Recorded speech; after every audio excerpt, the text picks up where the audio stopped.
সানভি সারফরাজকে আমি টোটালি নিষেধ দিছি, এসব টিকটক ফিকটক টোটালি বন্ধ, কোনোদিন করতে পারবে না। ওরা হয়েছে যে আগেও কখনো করতো না, বাট কেউ করতে চাইলে, কারোর সাথে ধরেন কেউ আসে, কেউ করতে চাইলে, ওদের সাথে কেউ ভিডিও করতে চাইলে তখন ওরা করতে পারে। আমি এখন টোটালি নিষেধ করে দিছি যে কেউ তোমাদের সাথে ভিডিও করতে চাইলেও করবে না, বিকজ আমি চাই না ভাই আমার বাচ্চারা ভাইরাল হোক, আমার দরকার নেই। আর বাচ্চা দিয়ে ইনকাম করে খাওয়ানোর থেকে আমার কাছে মনে হয় যে মরে যাওয়া অনেক ভালো। আমার যদি এই সারা জীবন কাজ করে এসে যদি মানে বাচ্চার ইনকামে যদি জীবন চালানো লাগে, বাচ্চার ইনকামে যদি খাওয়া লাগে, ভাই এর থেকে মরে যাওয়া অনেক ভালো। আমি কোনোদিন চাই না আমার বাচ্চারা মানে সোশ্যাল মিডিয়ার কোনো প্রফেশনে আসুক। আমি চাই আমার বাচ্চারা অনেক ভালো স্টাডি করুক, মানুষের মতো মানুষ হোক, ভালো মানুষ হোক, মাথা উঁচু করে বাঁচুক, মানুষের মতো মানুষ হয়ে বাঁচুক, সুস্থ সবল সুস্থ ধারার সুচিন্তার মানুষ হোক, ভালো মানুষ হোক। এই জন্য আমি সানভি সারফরাজকে একদম স্ট্রেট বলে দিচ্ছি যে তোমাদের সাথে যদি কেউ ভিডিও করতে চাও ভিডিও করবে না।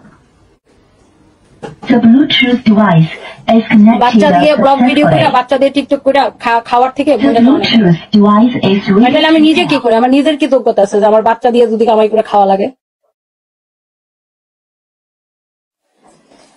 সো এটা আমি কোনোদিন চাই না। দোয়া করবেন আল্লাহ যেন এই দিন কোনোদিন না দেখায় যে ভাই বাচ্চা দিয়ে কামাই করে খাওয়া লাগবে, এটা কোনোদিন চাই না।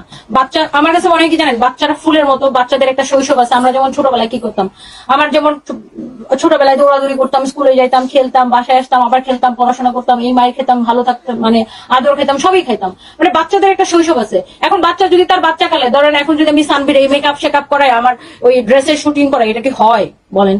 এই বয়সে বাচ্চা ওর লাইফটাকে এনজয় করবে, সে খেলাধুলা করবে, সে দৌড়াদৌড়ি করবে, পড়াশোনা করবে, এটা হচ্ছে বাচ্চা। বাচ্চা বাচ্চামি করবে। বাচ্চারা যদি এখন আমি মেকআপ শেকআপ করে কাপড় চোপড় শুট করাই, এটা কি হয় বলেন?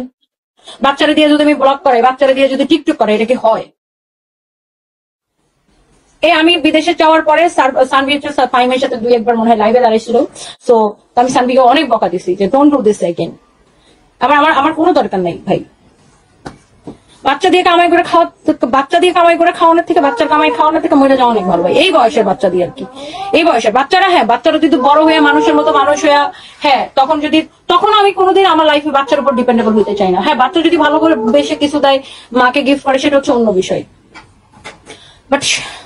বাট এটা কোনোদিন চাই না যে আমার বাচ্চা মানে কি বলবো, আমার বাচ্চার শৈশবটা নষ্ট। বাচ্চা বাচ্চার মতো বড় হবে ভাই, বাচ্চা খেলাধুলা করবে, চিল্লাচিল্লি করবে, হই হই করবে, রই রই করবে, বাচ্চা মেকআপ করবে, বুইড়া মানুষের মতো সাজ দিবে, আমার একদম পছন্দ না। আমি কোনোদিন এটা চাই না। আমি চাই আমার বাচ্চা পড়াশোনা শিখুক, মানুষের মতো মানুষ হোক, তার শৈশবটাকে সে এনজয় করুক, তার এই ছোটবেলাটাকে সে এনজয় করুক, তার এই যে এখন যে বয়স, এটা একদম মানে এটা এনজয় করার বয়স। একটা সময় যাবে, যত বড় হবে পড়াশোনার প্রেশার বাড়তে থাকবে, এত এনজয় আর করতে পারবে না। যত আরো বড় হবে, আরো পড়াশোনার প্রেশার বাড়বে, তখন বাচ্চা কি আর এত খেলাধুলা করতে পারবে না, এত এনজয় করতে পারবে না। সো আমি অলওয়েজ চাই যে বাচ্চা তার শৈশবটাকে এনজয় করুক। আমার ছেলে, আমার মেয়ে, আমি চাই না যে ওরা কখনো তাদের মধ্যে এই ফিলটা আসুক যে না আমাদেরকে তো সবাই চিনে, আমরা সামথিং, সেটা আমি কখনো চাই না। আমি চাই যে আমার বাচ্চার মতো বড় হোক, একদম বাচ্চার মতো বড় হোক।